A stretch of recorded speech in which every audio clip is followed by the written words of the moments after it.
Салам достор, байланышта Санчобек каналы. Бүгүн 2020-жылы чыгып Түштүк Корея тарткан Күрөө аттуу тасманы көрөбүз. Өлкөгө 7 жаштагы кызы менен мыйзамсыз келген аял карызга батып эмне кылышын билбей, карызды доолап келгендерге айласы кетип, кызын берүүгө туура келет. Анда эмесе 7 жаштагы кыздын тагдыры кандай болду? Сиздер менен биргеликте чогуу көрөлү. Она еще ребенок. Как мог продать ее в салон? Вот же старый козел.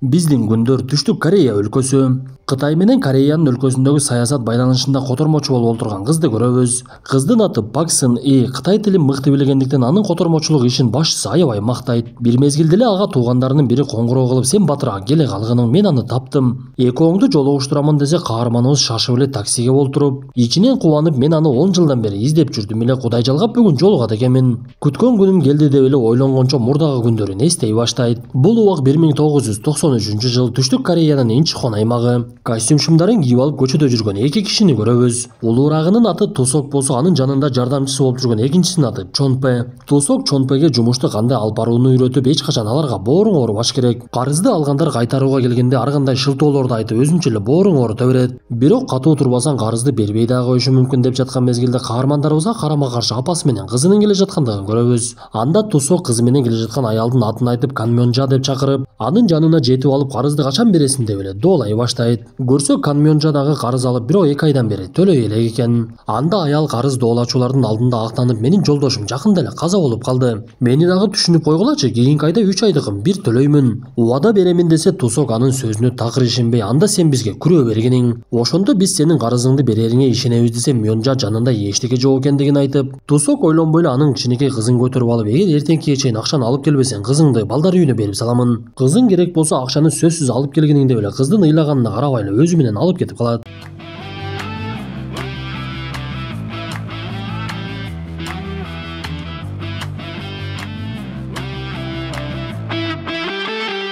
Ошентип доолагычтар кичинекей кызды унаасына олтургузуп, ага тамак алып беришип, "Кечке эле ыйлай бересиңби, сага эч ким тийишпейт, коркпой эле койчу. Болгону апаң акчаны алып келген мезгилде аны менен кетесиң. Сенин апаңдын акчаны алыштын башка жолу жок болуп калды" десе, кичинекей кыз унчукпай эле олтура берет. Бул убакта Канмёнжа ар кимден акча сурап, бирок эч кимиси бербей. Биз ушул жерде бул аял өлкөгө мыйзамсыз кирип, азыркы учурда деле документи жок жүргөндүгүн түшүнөбүз. Анан дагы анын күйөөсү каза болбой эле башка ойнош тагып аны менен качып кетип калыптыр. Анда үстөккө босток болуп, каарманыбыз акчаны кайдан табышын билбей олтурса, ал олтурган жерге тартип сакчылар дагы документти текшерип келип калган болот. Бул убакта кичинекей кызды алып алышып, доолагычтар үйүнө келип, аны кичинекей бөлмөгө киргизип, "Сен ушул жакта уктайсың" деп өздөрү олтуруп алып ичимдик ичип башташат. Биз ушул жерде Чонпе аябай кичпейил жана жүрөгү жумшак адам экендигин көрөбүз. Тусок болсо тескерисинче кылып жаткан ишине кымындай дагы кабатыр болбой, кичинекей кыздын ыйлаганына башын деле ооруткан жок. Эртеси күнү ишканага барса, каармандарыбызды башчысы урушуп, "Силер эмне келесоо болуп калдыңарбы? Бул кызды эмне уурдап кеттиңер?" Апасы тартип сакчыларга кайрылса, "Эмне кылабыз?" десе, Тусок жооп берип, апасы тартип сакчыларга кайрыла албайт. Ал бул жерде мыйзамсыз жүрөт, ошондуктан тартип сакчыларга эч кандай бара албайт. "Мынтпесек акчаны бергидей эмес" десе, башчысы кайра эле жини келип, "Башымды оорутпай, маселе жаралы электе кызды апасына жеткирип берип койгула. Болбосо экөөңөр тең бул айдын айлыгын албайсыңар" деп катуу коркутат. Анда айласы кеткен доолагычтар кызды унаага олтургузуп алып, анын үйүнө алып жөнөшүп, кичинекей кыздан "Үйүң кайда" деп сураса, кыз унчукпай эле кете берди. Бул убакта алар бара жаткан жолдо тыгын дагы пайда болуп калган болчу. Эй!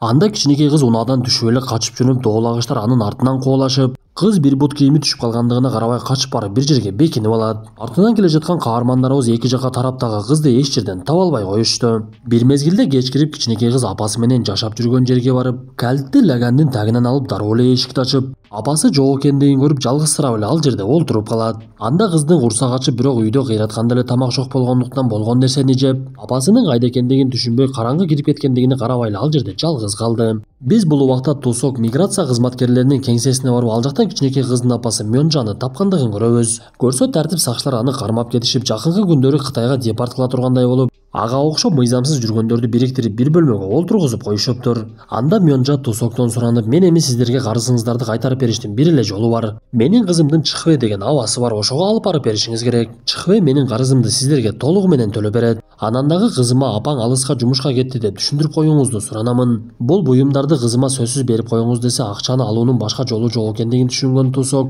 Мёнжанын сураныштарынын бардыгына макулдугун берет. "Сыны, я ушла искать маму".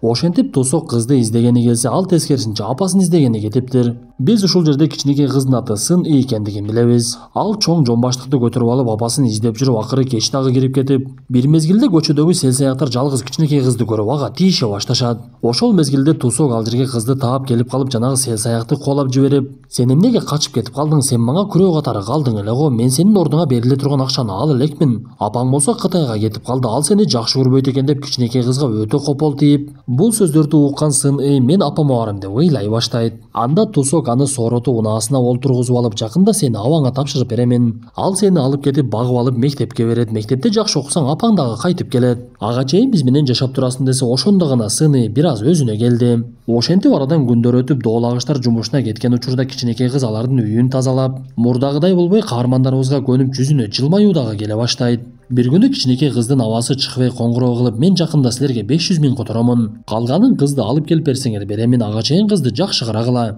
Эшикке сейилдетип кийимгече алып бергиле" десе, Тусок дароо эле макулдугун берип, карызды өндүрүүгө мүмкүнчүлүк болот экендигине кубана баштайт. Сын И болсо кубанып, "Абамдыкына барсам мектепте окуймун, анан дагы апам кайтып келет. Апамды жакында көрөт экенмин" деп жакшы маанайда болуп, каармандарыбыз менен дагы тил табышып, алар менен чогуу сейилдегенге чыгып, каармандарыбыз кичинекей кызга жаңы кийимдерди алып бере башташат. Кийим эле алып бербестен даамдуу тамактарды дагы алып беришип, андан соң Атабековдин концертине дагы барышып, Сын И эртеси күнү кете турган болгондуктан атайын торт жасашып, коштошуп аз эмин кылышат. Анда Сын И эмнегедир өзү деле түшүнбөй, бирок бир аз капалуу болгондой болуп жатты. Анткени ал доолагычтар менен кошо жашап, аларга бат эле көнө түшкөн болчу. Кызыгы буга чейин мүнөзү катуу болуп жүргөн Тусоктун дагы мүнөзү жумшарып, ал дагы кичинекей кызга көнө түшүп, бирок абасы чыкпай акчаны толук бергендиктен ага кызды өткөрүп берүүгө туура келет. Кызыгы абасы алып кеткени келген мезгилде Сын И аны тааныбайт экен. Анан дагы абасы кичинекей кыздын атын жакшы билбегендигин айтат. Бирок ал Тусокту ишендирип, "Биздин Пусанда чоң үйүбүз бар. Мен инимдин кызын эч кимге муктаж кылдырбай эле багып аламын. Эч кабатыр албай эле койсоңуздар болот. Кана эмесе кеттик" деп жатса, Тусок Сын Иге өзүнүн байланыш сандарын берип, "Бир нерсе болсо мага сөзсүз коңгуроо кылгының" деп аны менен коштошуп, Сын И автобуска түшүп кетип бара жатса, каарманыбызда түшүнүксүз бир буга чейин болбогон сезимдер пайда болот.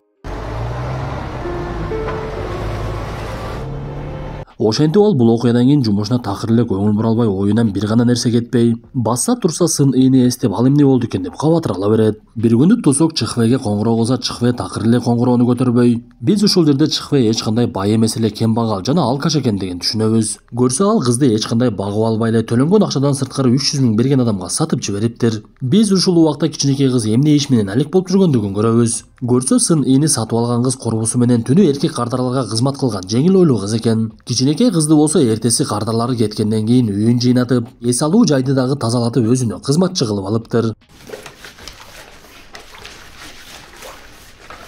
Сын И кечинде Тусокко коңгуроо кылууга аракет кылып, бирок ал берген байланыш сандарды такыр эле эстей албай, бул убакта Тусок дагы кичинекей кызды издеп, бирок эч жерден таба албай жатты. Анткени Чыквеге жолукса, ал өзү деле кимге саткандыгын билбейт экен. Ошентип Сын И бир күнү өзүнүн кызматын аткарып жатып, ал жерге келген конок катуу жини келип, айнек чөйчөктөрдүн бирин ыргытып жибергенде сыныгы каарманыбыздын бетине кирип кетет. Анда Сын Ини багып алгандар эч кандай ооруканага алып барбай эле өздөрү дарылап коюшту. Ошентип кичинекей кыз дагы деле Тусоктун байланыш сандарын тапканга аракет кылып, акыр аягы каарманыбыздын өзүнө коңгуроо кылат. Анда Тусок кичинекей кыздын ыйлап жаткан үнүн угуп, такыр эле чыдай албай, анын кайда жайгашкандыгын билип, чонпени тургузуп алып дароо жөнөштү. Бул убакта Сын И Тусоктун келерин түшүнүп, жон баштыгын алып алып даярданып олтурган болчу. Дядя!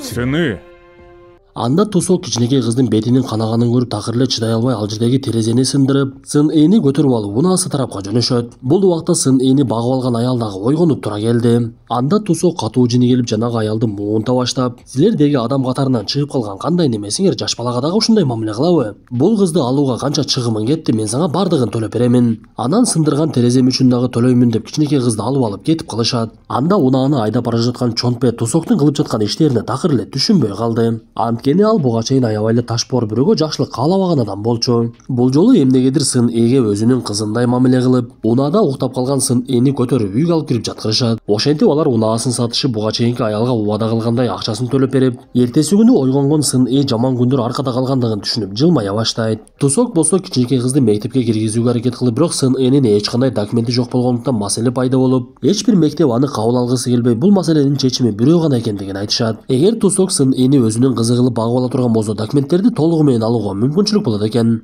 Бирок Сын Э бул нерсеге көнгүсү келбей, мен апам менен жолукканда апам мага капа болот да. Мен кантип бирөөнүн кызы болуп калам десе, каармандарыбыз ага түшүндүрүүгө аракет кылып, бул иш-чаралар болгону кагаз түрүндө болот. Сен чындыгында апаңдын эле кызы бойдон каласың. Апаң келсе биз бардык жагдайды түшүндүрүп беребиз деп кичинекей кызга сылык жеткиришип, акыр аягы Сын Э мектепке барыш керек экендигин түшүнүп макулдугун берет. Ну что, надумала пойти в школу? Ошентип Сын Энин жаңы жашоосу башталып, ал мектепке каттап, мектептен курбу кыздарды таап, жашоосу кызыктуу болуп, анан дагы сабакты өтө мыкты окуй баштайт. Анда Тосок менен Чонпей кичинекей кыздын ийгиликтерине кубанышып, арадан жылдар билинбей эле өтүп, кичинекей кыздын чоңое баштагандыгын көрөбүз. Сын Э кандай болбосун окуусуна жакшы көңүл буруп, бир күнү мектептин эң мыктыларынын катарына кошулат. Ошондой күндөрдүн биринде биз Сын Энин апасы Кореяга келгендигин көрөбүз. Ал кызына жолугууга аракет кылып, бирок кызы Тосок менен бактылуу өмүр сүрүп жаткандыгын көрүп, көзүнө жаш алып, жолугууга батын албай кайрадан Кытайга кетет. Ошентип Сын Э мектепти аяктап, чоң окууга тапшырып, чоң эле кызга айланды. Ушундай күндөрдүн биринде Тосокко коңгуроо келет. Көрсө Сын Энин тайенеси коңгуроо кылып, Сын Энин апасы катуу ооруп калды. Сизден сураныч, Сын Эни Кытайга алып келе аласызбы? Апасы көз өткүчөңдө кызымды көрүп калсам деп жатат десе, Тосок көп ойлонбой эле Сын Эни алып Кытайга жөнөп, берилген дарек боюнча айылдагы үйлөрдүн бирине барат. Анда Сын Э биринчи тайенесин көрүп, андан соң апасына жолукса, апасы каарып оорусунан өңү дагы кетип калыптыр. Анда каармандарыбыз бири-бирин көрүшүп, кучакташып, көздөрүнүн жаштарын токтото алышпай,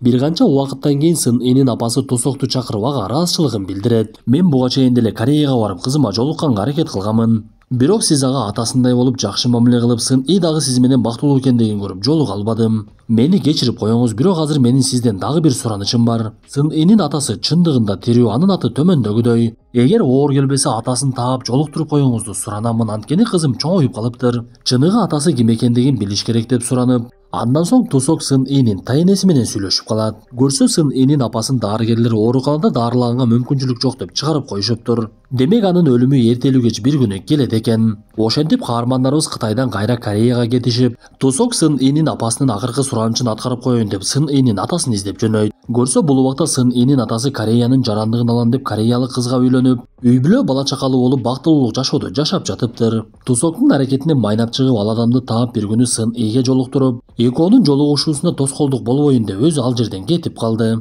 Вот вы дурак, конечно. Да. Анда Чонпей ичип алып, Тосок урушуп, сен эмнеге ага атасын таап бердиң? Ал эми бизди жакшы көрбөй калат да, өзүнүн атасына кетип калса эмне кылабыз десе, Тосок көп ойлонуп, туура чечим кылдыбы же туура эмес кылдыбы билбей эле олтуруп калат. Бир мезгилде эле Сын Э ага коңгуроо кылып, Тосокко ата деп кайрылып, сиз эмнеге мени бул жакта таштап кетип калдыңыз? Мени батыраак алып кетиңиз. Мен кетпей олтуруп турам десе, Тосок ата деген сөздү угуп аябай кубанып, шайтан арабасына олтуруп алып эле Сын Эни алып кеткени жөнөйт. Биз ушул жерде Тосоктун көптөн бери баш ооруп жүргөндүгүн билебиз. Бир мезгилде эле шайтан арабасын башкарып бара жатып, жанагы баш оорусу дагы башталып, өзүн жоготуп эле жолдун ортосунда кырсыкка учурап калды. Көрсө тасманын башындагы котормочу кыз так эле ушул Сын Э экен. Ага Чонпей коңгуроо кылып Тосоктун табылгандыгын айтыптыр. Көрсө буга чейинки Тосок менен болгон кырсыктан кийин ал жөнүндө такыр кабар чыкпай, 10 жылдан бери эки каарманыбыз Тосокту издеп жүрүшкөн болот. Акыр аягы эки каарманыбыз аны карлар үйүнөн табышыптыр. Анда эки каарманыбыз дароо эле Тосокко жолукканы барышып, ал жердин түрмөгө окшош экендигин көрүшүп, бир бөлмөдө унчукпай жалгыз олтурган Тосокту көргөн каармандарыбыз көздөрүнүн жаштарын токтото алышкан жок. Буга чейинки Тосок кырсыкка учураган мезгилде анын башында шишик бар экен эле. 10 жылдан бери андан кабар чыкпай кеткендигинин себеби Тосок акыл эсин толугу менен жоготуп, анан дагы буга чейинки мамиле кылган адамдардын эч кимисин тааныбай калыптыр. Бирок эч кимди тааныбаган Тосок жанына келген Сын Эни тааныгандай болду. Анда Сын Э ыйлап, мен сизди жакшы кылып бул жерден сөзсүз алып чыгып кетемин. Бир мезгилде сиз мени куткардыңыз эле, эми мен сизди куткарамын. Эми сиздин жаныңыздан чыкпаймын деп Тосокко убадасын берет. Прости, папа. Биз тасманын аягында жакшы болуп калган Тосок Сын Эни турмушка берип жаткандыгын көрөбүз. Достор, ушундай мүнөттөр менен бүгүнкү тасмабыз дагы аягына чыкты. Тасма жакса мыкты белгисин басып, оюңуздарды сөзсүз калтыра кетиңиздер. Анда эмесе кийинки тасмадан жолугушканча ден соолукту жакшы карап, бул 5 күндүк өмүрдө бири-бирибизге жакшылык кылууга гана умтулалы.